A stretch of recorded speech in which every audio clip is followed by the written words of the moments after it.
Sam Parfitt, welcome to the Way Champions podcast. It's an honor to get you on. Thanks for having me, John. It's a real pleasure to be here. Well, it's pretty cool. We were talking before we started recording. We've actually, quote, known each other for 10 or 11 years now.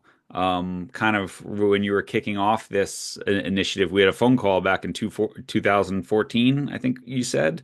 And it was like, I mean, that was right when I was kicking off Changing the Game project too. So it's been wonderful to watch your journey as well. So yeah, it's pretty cool. Here we come full circle. I know, it's amazing. Amazing to be connected again. Yeah, 2014. I remember I was so excited talking to you as, in your role as a pioneer who saw things clearly and saw how things could be different. And it was a very exciting time for me just starting the project. I was on a balcony looking over the Tennessee River. I remember our call. So it was That's awesome. Well, great to be back. people always ask me, people like yourself, right? And this is what so respect about your work and what you're doing. People call and I'm always willing to help because I'm sort of like it goes two ways, right?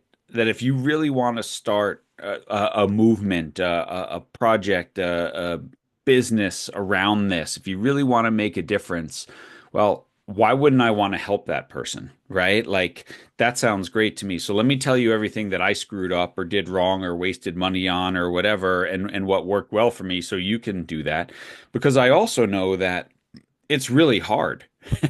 Like you're just gonna, beat your head against the wall, and it takes a couple years to get the momentum and get it rolling. And so if someone's willing to put in that much time and effort, I'd kind of like to be their friend and not their someone like, oh, yeah, that guy blew me off. So probably 1 out of 10 people actually make it happen, and you're one of them. So congratulations. Thank you. Yeah, no, you were very encouraging, and I have certainly seen the how incredibly rewarding it is when you see the difference that our program and the movement can create. But yeah, it's tough. You put a lot of yourself in it, so that support is needed. You can't get enough really of that. Yeah, yeah, amen. So, you told me the story back then, right, of sort of your journey as a tennis player, but why don't you tell our listeners sort of yeah, your tennis career and the ups and downs and things that made you say, "Man, we need to do something to support our athletes better than maybe I was supported on my journey." Yeah. So I was a tennis player. Had left home pretty young to play full-time tennis and had a really difficult kind of mental health struggle even as a teenager. Um, but moved to Tennessee, played D1 college tennis in Tennessee, and had an amazing experience. But again, it was a real roller coaster. I had a lot of surgeries, a lot of physical and mental health challenges. Some pretty ugly stuff at times. So just left my own playing career with this very strong sense of the paradox of sport can be joyful and freeing and meaningful, and then on the other hand, it can be cold and harmful and destructive. And it's like how, I think back to the kid playing tennis endlessly against the back garden wall, and like, how does that kid end up in this other place? That's not okay. And then seeing that happen for friends at other colleges, elite athletes in the media, most people's experience of PE. I did a lot with at-risk Hispanic immigrant youth, and even their experience, which was so clearly should have been about this kind of escape from what they were experiencing in their normal lives. And we literally played soccer in a clearing in a forest to be a little further from where the kind of risk of dads being deported was. Like, Hmm. even that experience of sport was being stolen by sort of uber macho old school ways of coaching and parenting on the sidelines. And so just everywhere it seemed like sport was missing its opportunity to be what it can be. And yet it didn't feel impossible at all to change that. The coach who is a little tuned in and a little more sensitive to that kid in front of them. There are so many things that we can do to ensure that the experience of sport is fantastic and literally life changing. Um, so yeah, I sort of played around with some ideas and was being introduced to mindfulness practices. I was working with a sports psychologist, and it was all sort of converging when I left college and got a job as a director of athletics at a school. Hmm. and they didn't really have a PE program. So I could just design something from scratch. So Hmm. introduced parkour and meditation and sports poetry and studying heroes like Muhammad Ali. And in effect, what we did was just create a very inclusive PE program where the least sporty kid felt just as valued, was just as likely to get something from it that was meaningful to them, and it had no downside for the sporty kid either. Hmm. Um, and so the thought was, well, what if every kid's experience was like that? This has gone really well here. What would Hmm. happen if we grew this? I presented it at the Muhammad Ali Centre, and that's really where I had an introduction to the world of sport for social change, which Hmm. was very exciting for me, kind of figuring out my next steps. But I also felt like there was this big gap. So not a whole lot of what I was hearing in that sport for social change world connected with me as a sort of recently retired athlete and a coach. You know, sort of like a elite athlete goes to a school, gives a nice half an hour talk, everyone feels great, but it's not fundamentally changing the impact of the culture of sport and society. Hmm. So how do you bridge those worlds between sport for social change and performance sport? How do Hmm. you design programs that can improve performance, can nurture mental well-being, and can cultivate a more compassionate culture of sport, a more compassionate world? Hmm. So that was the fairly big, ambitious question that kicked off the True Athlete Project. It's amazing though. And you bring up so many thoughts when you talk about it. First of all, number one, this massive and incredibly damaging misconception that sport is inherently good, right? That oh, all you need to do is sign your kid up and all these wonderful benefits will happen, right? But how many of those kids start out as the kid endlessly bashing a ball against the wall to injured, broken, beat up, mentally, physically, emotionally, whatever, due to the adults that run it, right? And so dispelling that myth that sport is inherently good and that we need to actually know only in the hands of well-trained, well-intentioned, well-meaning adults who make it good. That's what we're trying to overcome. And that myth is so pervasive and so powerful that, you know, people do a lot more research to figure out who their plumber is than they figure out what sport program they're signing their kid up for, right? Yeah, totally. Yeah. Um, it's a big problem, and I think people don't quite realize the importance of that role and what it looks like when you have someone very skillful in that position versus someone who's just trying to be the next Sir Alex Ferguson or Coach Carter and has a sort of idea in their head and really is rooted not in um, sound youth development principles or whatever. Yeah, I think people often haven't had their eyes open to what it could be. Hmm. Um,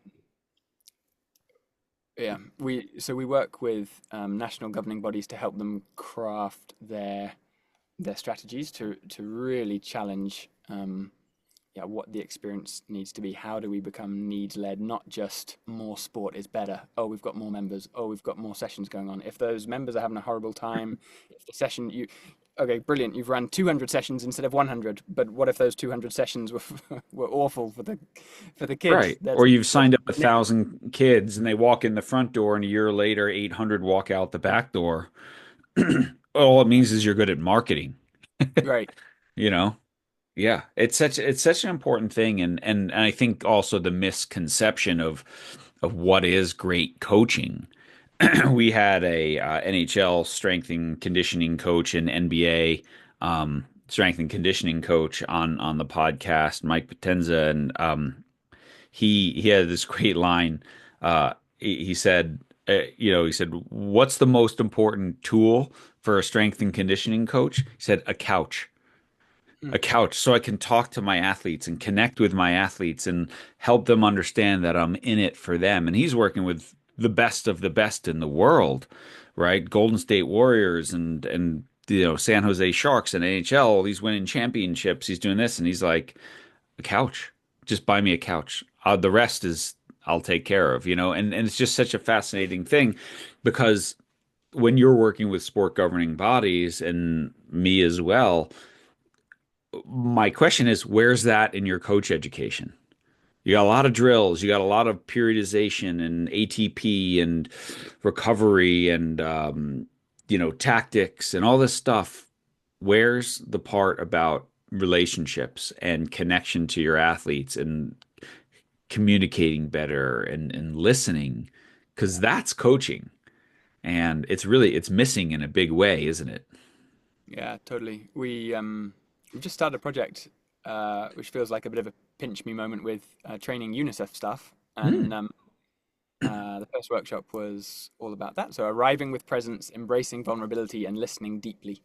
So we frame our kind of coach development around those things, like how do you remove that sort of mask and really be with the people in front of you and listen deeply. And there are lots of ways to get better at doing that and to feel supported in doing that, because it can be a challenge because there are these norms in sport. The parents are watching the session expecting a certain thing to happen, and maybe even the coach on the court next to you or whatever is doing it their way. And so you have to. I think that's a really interesting dynamic for us. Is it's like this is very human work, universal work, fundamental work, and yet. So it's not radical, and yet it's really radical because in order to actually allow space and time for it is unusual and Mhm. shows that you are able to go against the grain a little bit, and it's radical, even if the work really is very, very innate human stuff. Yeah, and if we look at the child as the primary actor in this, and what does the child need? So often the sport that's delivered suits the needs of the adults and not the child in sport, right? And so your example of like, oh, the parents are watching and they want to see something specific. Well, they're not trained in what's going to make a kid better. And what do parents like when they're observing practice, right? And look, I'm not a tennis player, but I've talked to tennis coaches who are like, they love seeing their kid rally for, 30 shots, but in tennis, the average, rally is three, right? So what are we working on in this, 30 shot rally? That's not really tennis, but it looks good in soccer, right? Look at those cones, look at all that perfect execution. Um, but there's no defenders, there's no decisions, there's no anything that looks like the game. And so then they show up on Saturday and they're frustrated at the game. So it's like, no, like parents don't, I can spend my time and I should spend some time as a coach educating them of what this is supposed to look like. But if practice isn't messy, it's Yeah, not really realistic. And so when we cater to, well, what do the parents want it to be really structured and mess and clean, awesome. And your kids aren't getting any better at soccer, basketball, insert sport, right? yeah, yeah. I think the parental piece is really big. I saw it was kind of shocking. I was in Tennessee last year, and we were running some projects, and I think we were trying to kind of advertise a workshop we were doing. So we were trying to connect in with some Facebook groups, sort of local league softball Facebook groups, which I'd never been on. And I Mhm. suddenly saw it was like this world just opened up. I was like, "Oh my goodness, what on earth is this?" Because even the most well-intentioned post Yeah. revealed so much. So I remember a post was they were trying to recruit kids. It was like a U6 team or something. Mhm. Like I mean, really young. And the one of the parents said, "We're not looking for the best and brightest, just someone who can." Da, da, da. It's like the best and like okay, good. You're saying you're not looking for that, but the fact Right. that you've even said it, are you kidding? Like what? How are you calling a 6-year-old the best and Like brightest? some of these kids still wet their bed. They sleep with a teddy bear. Like, and you're like, oh, this is a high. I mean, and like you said, I mean, there's people out there going, look, we're only looking for the best 6 year olds. Yeah, You yeah. know, Ah, I know. And it's a difficult example to use because it's like, well, that's actually probably a positive step that they've taken by saying that, but still, oh my goodness. Um, yeah.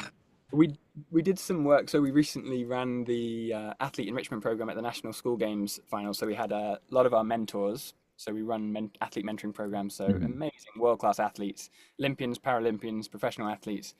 And we brought some of them from the mentoring program to run this athlete enrichment week.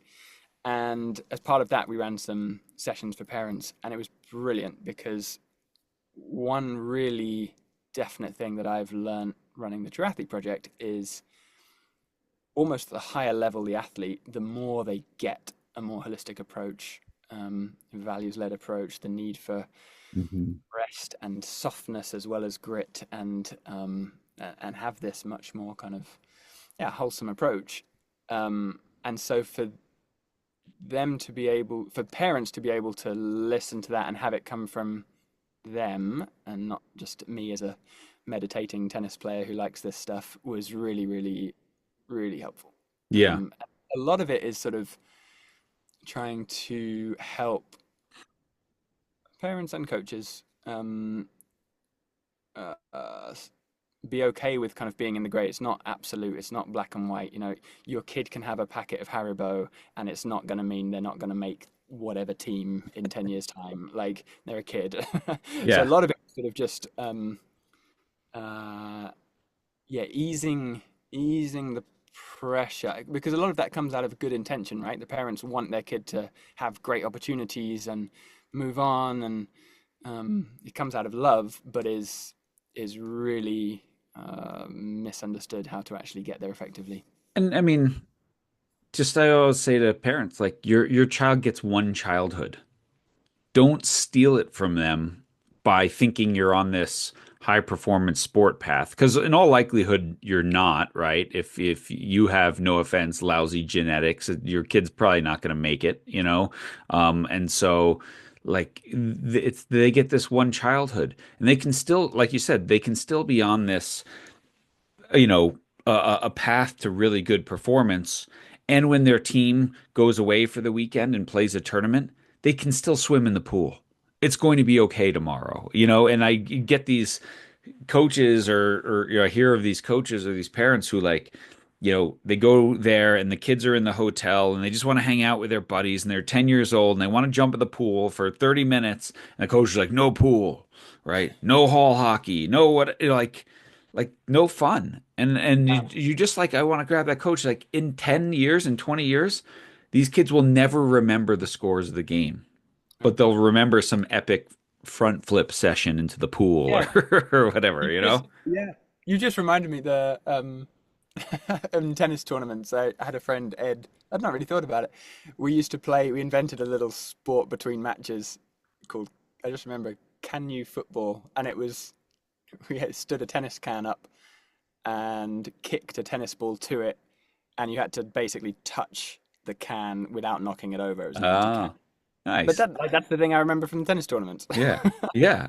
Right, exactly. And like, what if you're, you know, your coach, your parents, like, go sit down, get your feet up, rest, you know, whatever. Like, yes, that has a part, but we can't, you know, they're not, I mean, kids are not mini adults, right? And I remember this great quote from a British Olympic coach. He said, you know, he coached all these Olympians. He's like, you know, all these parents want to know what these Olympians are doing for training. And the question they should be asking is, what were these Olympians doing when they were 11, Mhm. right? Not what their 11-year-old should be doing this same program Yeah. as these adults. That's not how it works. And so, you know, this sets the table, I think, for this, you know, when you start spiraling down this path of this, no more joy, no more fun, this is serious, Mm. um, you know, and then the only thing that matters is results. Now, all of a sudden, all that stuff comes in. And then, if you, like yourself personally, right, you get injured, you struggle. Now, your whole identity becomes, what's my worth as a person? Because it was all tied up in this, right? Yeah, and there's no performance benefit to being to valuing yourself only on your win-loss record. Like Right. if that's how you value yourself, no wonder you've got performance anxiety going into the match. That's a very meaningful that outcome is what matters. Oh my, like you are going to be nervous, your body's going to have tension in it, you're not going to be able to swing the racket fast. So if you can realize that you are so much more valuable than the score line and Yeah. you can try your best, and you can set goals and incorporate the different things you've been learning with your coach, um, and do all of the things to do well in that moment. But that's quite different to being completely obsessed with the outcome. Um, and as soon as you do that, as soon as you develop, as soon as coaches and whoever around that young athlete develops a relationship that is filled with unconditional positive regard, Hmm. then, I mean, what we see clearly, we don't kind of shout about it on our social media, but there's such a clear correlation between uh, that and then improved performance. So, okay, you can do it the other way. You can become a great athlete the other way and make yourself a robot and a machine. But why would you when you can try to go the other way and have just as much chance at success and have all of this wonderful stuff that comes from it, strong relationships and lots of learning about yourself and other interests and um, uh, yeah, qualities that set you up for a life that is filled with joy and connection and hopefully still loving sport. Yeah, still doing it, still loving your sport. I mean, let's in tennis, you might say Roger Federer versus Andre Agassi, right? Andre Agassi, first line of, his book, I Hate Tennis, right? And had all the success and everything, and then all the issues with drugs and other problems out of, identity versus a Roger Federer who had all the success and and still has a very healthy relationship with tennis, Yeah. and I think that's such an important thing, and that's why I think it's really cool. Like, what are you talked a little bit about your athlete mentor program. So you're giving these world-class athletes this opportunity to talk or mentor young athletes on the journey. Talk about that and why. Like, is that something you're like, man, I wish I had someone who sat down with me, right, and was like, Sam, that's not what it's all about. Yeah, that's definitely a almost universal reason our mentors sign up for the program is that Mhm. they really feel like this should have been there when they were a young athlete. Yeah. Um, and we are oversubscribed for mentors, Wow. so which is wonderful. We struggle to get the word out to mentees. Isn't So that if you crazy? Because right, there's 100 mentees right, for every mentor, at least I know, at yeah, least a uh, thousand. it it it bugs us. So I mean, part of Yeah. that's the size we are as a small but growing kind of non-profit, but yeah, some of it's people maybe not understanding what a mentor can be. Some of it's like that opportunity. We pass it to maybe teachers or coaches, and like, are they able to then kind of articulate the value to the kids that they serve? So Mm. there's quite a few things in there, but yeah, it's a very very special program. So we have various different cohorts, but basically we match world class senior athletes with young people aged 14 or 15 to 24, one-to-one relationship for a year, and the mentor gets lots of training to be really skillful in that role, and it's much less this mentor with loads of advice as it is a person who becomes a trusted caring figure in this young person's life who sits with them and explores stuff together, and it's a very level um, experience actually. And yeah, we'll have a kid who's never heard of goal setting on the same workshop as the five-time world champion, and it's lovely. See incredible stories come from it. Kids who the very first kid was a blind British sprinter refugee. We paired him. Normally, we pair across sports. Actually, with him, we paired him with the world's fastest blind sprinter. And through that course of the year, he'd recovered from this injury. He'd got a personal best. He'd set up his own social enterprise and became the first disabled participant on The Apprentice, the Wow. UK version. And his dad, and is just doing brilliantly. And we've seen so many stories that go off in their own unique directions. So that's part of what we do. We have a lot of other programs as well, but that was sort of one of our initial programs, which is just built and built and built. And we're just launching an American specific cohort.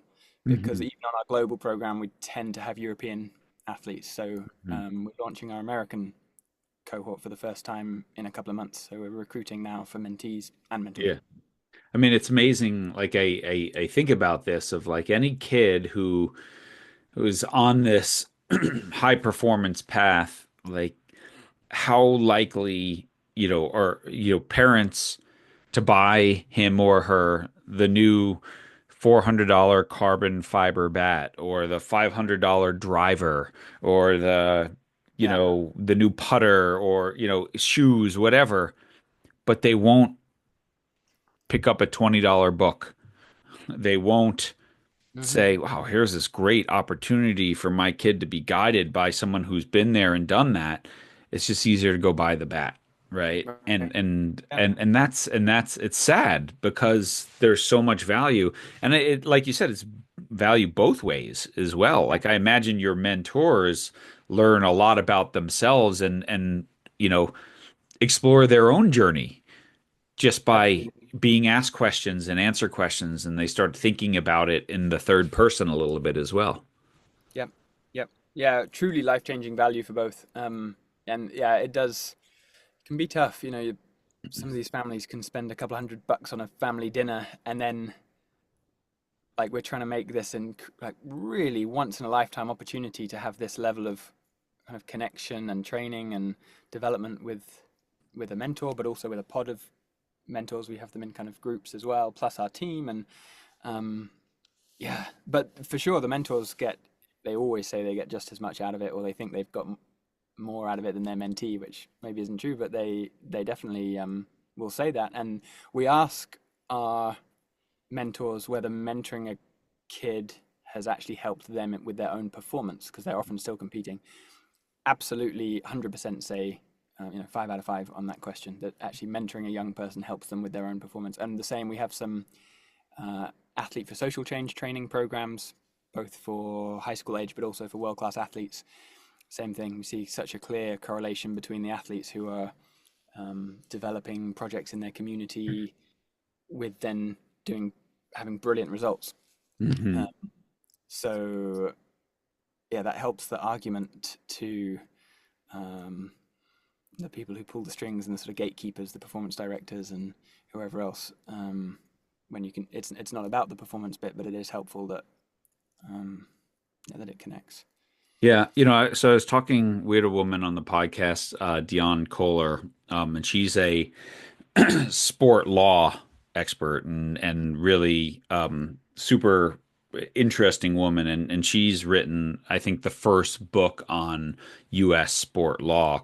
It's called More Than Play, and it's really interesting. And we were talking about this like that there's three, and we're citing the work of a sports sociologist named Jay Coakley. There's sort of three models of sport, right? One is the skills and excellence approach. One is sort of the physical literacy approach, and one is the personal growth and development approach, right? And in the U.S., everyone's saying that they're developing human beings and physical literacy, but really all they're doing is skills and excellence and let's try to win, right? And you can meld those things, but you have to be really intentional about it. And so I just think it's so critical that people involved in sport get this type of education and background. And something like sport for social good, social change is when you really realize when you stand in front of a group of coaches who are coaching kids or kids who are never thinking about turning pro or whatever, and you realize, wow, this is the purpose of sport. I mean, I've done some of that work in Cambodia and stuff like that, and you're like, wow, this is pretty cool. Like this is why I coach. Mm. Yeah, yeah, it's amazing to get to work in this area.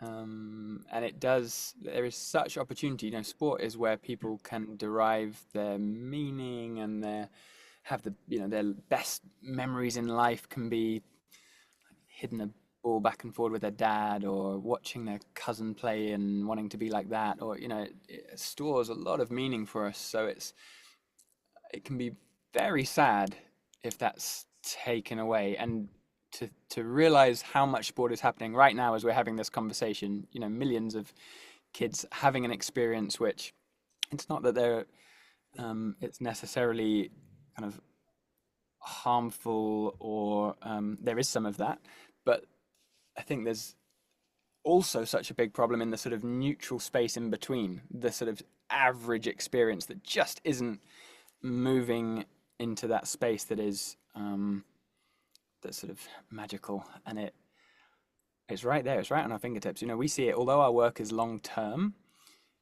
you can see a pretty quick impact. So if you go in, if we're in a school working in situ, so sometimes we'll have one of our practitioners embedded in a school, they're working with coaches, they're doing direct work with athletes, really trying to build this kind of healthy, mindful culture of sport. And the, say, basketball girl comes in and she's seated in a circle with her teammates. And the coach is also seated in a circle, not standing up, barking directions at a big row of kids. Mhm. So it's already different. And then there's maybe they close their eyes. Maybe there's some sharing. Maybe there's some practices with partners and different senses. And very quickly, you help them take a couple of breaths. Very quickly, this trauma that's been stored up often like can come out. Suddenly, these kids realize, whoa, this is what sport can be. Like I can bring my full, true self to this. Yeah. Yeah. That's cool. That's different. It's not just bam, bam, bam, bam, bam. This is a space where I can really explore what it's like to be me as a human in all my fullness, with uh,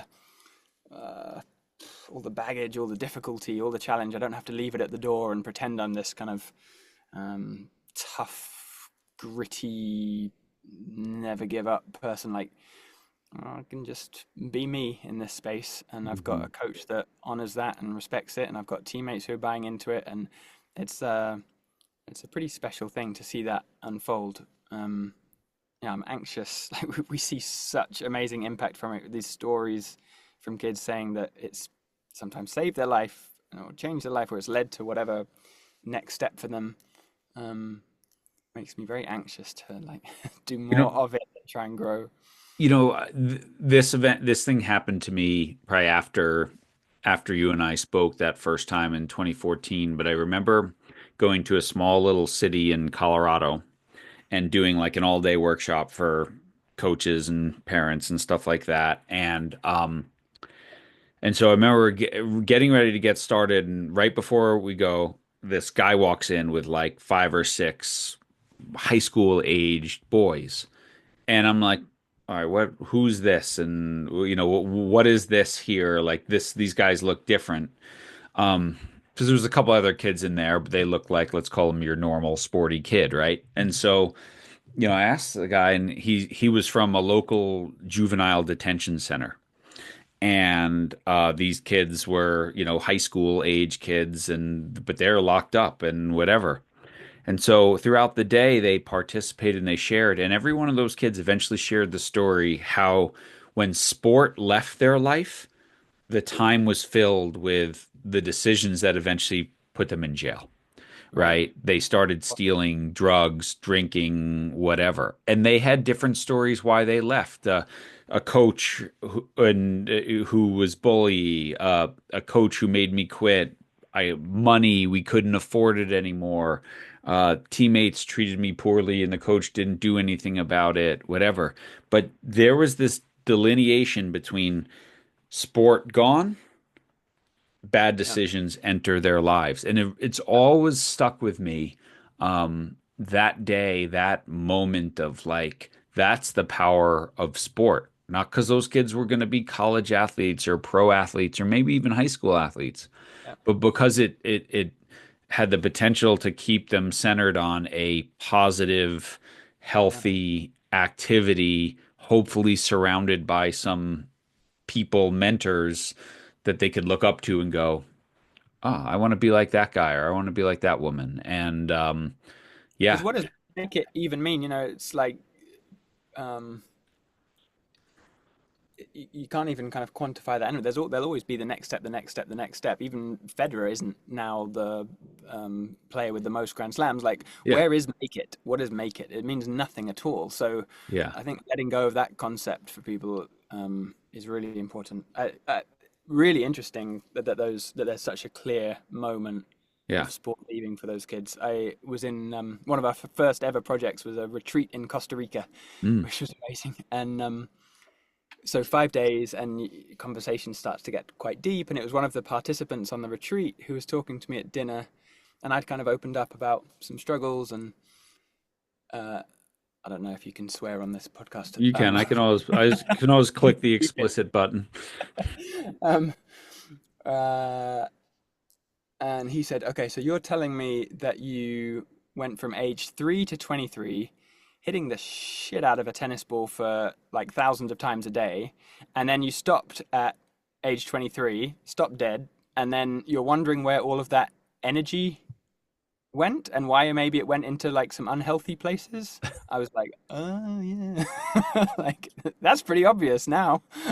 Right? It took someone else to see it and to spell it out for me. It's like, oh yeah, that I mean that's a what a physical, obvious physical thing that happened there for me.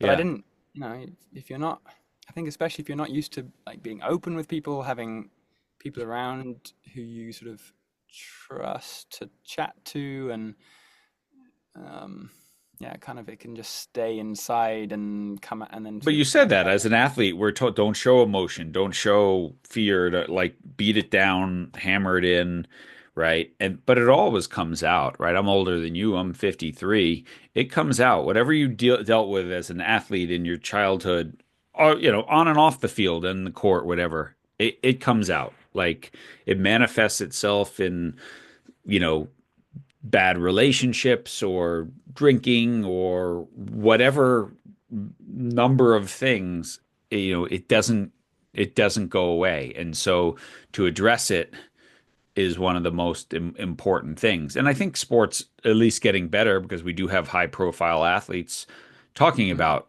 depression, talking about their own struggles.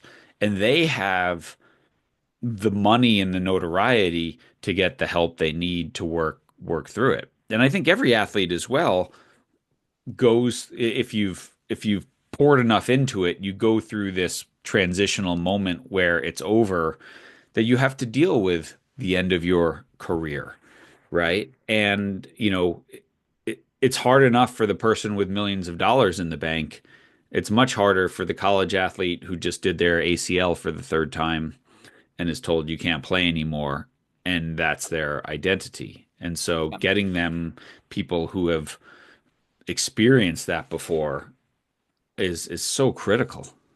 And I think the awareness piece is good. I think the elite athletes speaking out is really good. I think especially good when they're okay with sharing the ugly bit rather than sort of a maybe a quite similar narrative quite a lot of the time. Like, Yeah. I was like this, it went bad, now it's good again. I think that Yeah.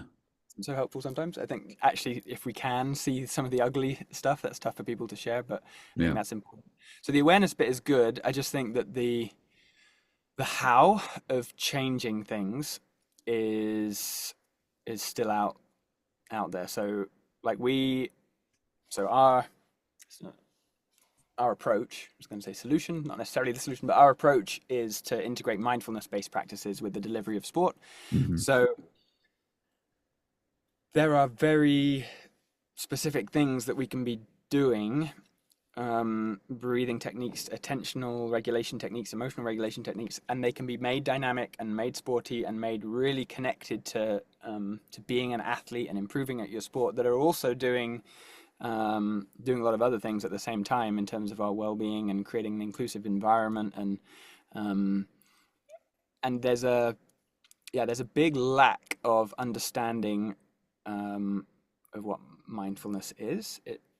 Uh, People maybe imagine like someone sitting cross-legged with some incense on and some nice music in the background, and that's can be a part of it. But it's mindfulness is about how you uh, able to be present and how you're able to be kind to yourself when you're getting distracted and when tension's coming into the body and when this story is building in your head about what other people think or whatever. Um, you can notice all of that and you can come back to just here and now. And it'll happen again and you can notice it and come back to the here and now. So there's such clear applications for sport. Um, but there's a lot of misunderstanding, I think, around some of those techniques that can be really, really helpful. So that's what we'd love to be able to do is just really help people with the how, Yeah. 'cause I think there's quite a lot of good intention out there. Well, you get people who get scared of like the, oh, mindfulness, what are you going to do to me? And it's like, I don't know, take 5 deep breaths, like congratulate, like that's it. But I mean, I'm amazed how often, right, in doing a meditation, I can't I can't get counted 10 breaths, Oh yeah, in for one, out for two, without my mind drifting somewhere, and it's just crazy. And then other days, like you can do it. And it's just, but when you sort of get yourself in that moment, it's so powerful. I mean, people ask me, like, my greatest, most important mindful activity is I love fly fishing mm, because you are in this beautiful place in a river. It's gorgeous. And if you're not if your mind is drifting to something happened in your life or work or whatever, your flies ended up in the tree behind you or whatever. You're not catching a fish, right? But when you're like, okay, what are they eating? What's the life stage? How's the drift? Where's the current? How's the fish feeding? Blah, and you're going through all these things, and all of a sudden it's like 4 hours later, like, whoa, you know, wow, that's why I love fly fishing because it's the ultimate, like if I ride my bike or ski, yeah, I can get in that moment. But if I drift, if my mind drifts, you know, I crash. So, you know, anyway, I just think like, yeah, we have to stop thinking of it as the incense burning and someone sitting on a pillow. And it's just that ability to recenter yourself. Um, in yep, moments of pressure and struggle and anxiety and stress. yeah, yeah, exactly. Yeah. And we hear people say, "Oh, it's not for me." It's like, well, it almost doesn't mean anything. That would be like seeing isn't for you or something. Like it's the ability to be aware is this very innate human capacity we have, and we can develop it and we can train it and we can be present for longer and we can learn how to sustain our concentration and relax and catch ourselves when we're getting judgy and um, yeah, it's a very kind of human thing that we there's not a lot of training or knowledge about it.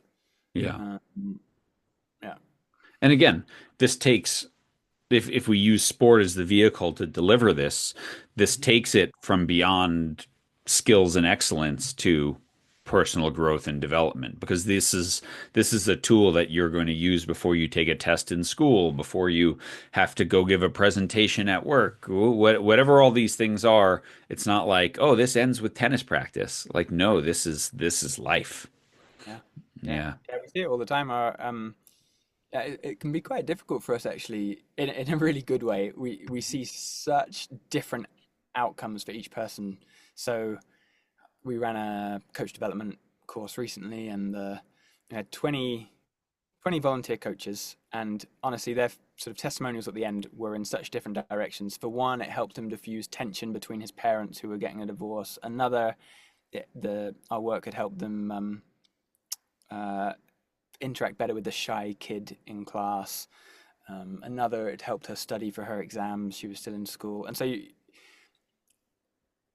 it's sort of the magic of the approach, but it's also quite difficult when you then take that to a funder. It's like, what are the outcomes? Um, they're going to be really special and unique for each individual. That doesn't really cut it. So, we have to sort of use some language to categorize some of that impact. But And we also face there's a challenge when we teach this to coaches as, I'll just oh, this is soft. This is whatever. Like, no, this is that relationship, that connection, that ability to develop human beings also allows you to develop the athlete. And caring about your players, creating an environment of love and respect is not soft. It doesn't mean that it can't be demanding. It doesn't mean that it can't be challenging. It doesn't mean that it can't be an environment of excellence and striving for the next level. Um, that's again another pervasive myth that no, this is actually the strong, coaching with love, leading with love is the strongest form of leadership out there, not the weakest. Yeah, totally. Yeah, people have a sort of society builds up in us these sort of schemas, these concepts, and I think one that is pervasive and needs to be shared is like compassion, forgiveness, softness on the one hand, and like discipline and hard work on the other. And it's a totally false spectrum. Right. Being discipline can help with compassion, and compassion can help with discipline, and we're much more than this sort of Yeah. false spectrum. We're all of these things and need different bits at different times, and um, yeah. Yeah. Well, Sam, you're coming to us from a library in London that's closing in a few minutes. So before you get yanked from your sound booth, can you tell people about the True Athlete Project, how they can connect with it, how they can check out some of the courses and the stuff you do? If someone says, "Man, I'd love it to get a mentor for my kids," especially for our US audience that you're coming here, just tell them how to connect. Yeah, awesome. So Instagram's pretty good. The True Athlete Project, our website, thetrueathleteproject.org. We have our first American specific mentoring cohort starting later this year. So we're recruiting for mentees and mentors now. But we also have programs for schools that are excited about this approach and want to really see where it can take them. We have coach development opportunities. We have a great program called Courageous Captains. So taking the sort of Mhm. sporty kids in the school who have a real influence on that sport, on that school culture, helping them kind of use that power. It is a power really for good. So to Mhm. become courageous, compassionate young leaders. So a whole range of programs. We'd love people to get in touch. You can always email me, sam.parfitt@thetrueathleteproject.org. Maybe we can stick it in the notes. Awesome. And yeah, we just love talking to new people, meeting new people, seeing, learning from them, seeing where they are on their journey, how we can support, and we're set up in a way that can be pretty flexible, and we can say yes to quite a bit. So definitely get in Mhm. touch. Awesome. Well, listen, man, congratulations on your decade plus journey on this. I'm so honored to work alongside of you and maybe have been a slight blow on the ember when you were first getting started or whatever. But it's amazing work you're doing and so important. And I'm so glad you were able to come on Way of Champions and tell us all about it. Thank you for everything you do. Yeah, it was definitely a blow on the ember. That was it was a wonderful first chat. So it was lovely to reconnect, and yeah, here's to many more positive steps that we can take in the future. Thank you. Amen to that. Thanks, Sam. Thank you all for listening. Again, thanks to Sam Parfitt. Like you said, you could email him sam.parfitt@trueathleteproject.org, at the True Athlete Project on Instagram. Follow their work. They have a ton of really cool online courses and online workshops for athletes. And again, if you're there and you have a son or a daughter who's really just wants to get after it and you're not quite sure what to do, set them up with a mentor. What an incredible opportunity to be able to speak to a world-class athlete who's been there and done that and give your child some insight into the journey and you some insight into the journey as well. What an amazing experience. And so give up the next carbon fiber bat or $300 soccer cleats or whatever and maybe connect them with a person that might change their life forever. And your kid will help that person change their life as well. What a win-win it is. All right. Thank you to our friends at Sprocket Sports for sponsoring the podcast. Thanks to all our premium members and Patreon members who make that small donation every month or yearly to help us put this out. Thank you to everyone who has ordered the Champion Teammate book. I mean, that's exactly what we're trying to do. Everything Sam talked about is building champion teammates, building courageous captains, as he said. So yeah, get in touch, John at changingthegameproject.com if you want to do a bulk order of any of our books to help you and your teams have their best season ever, right? And remember, just like Sam and I talked about, your influence is not neutral.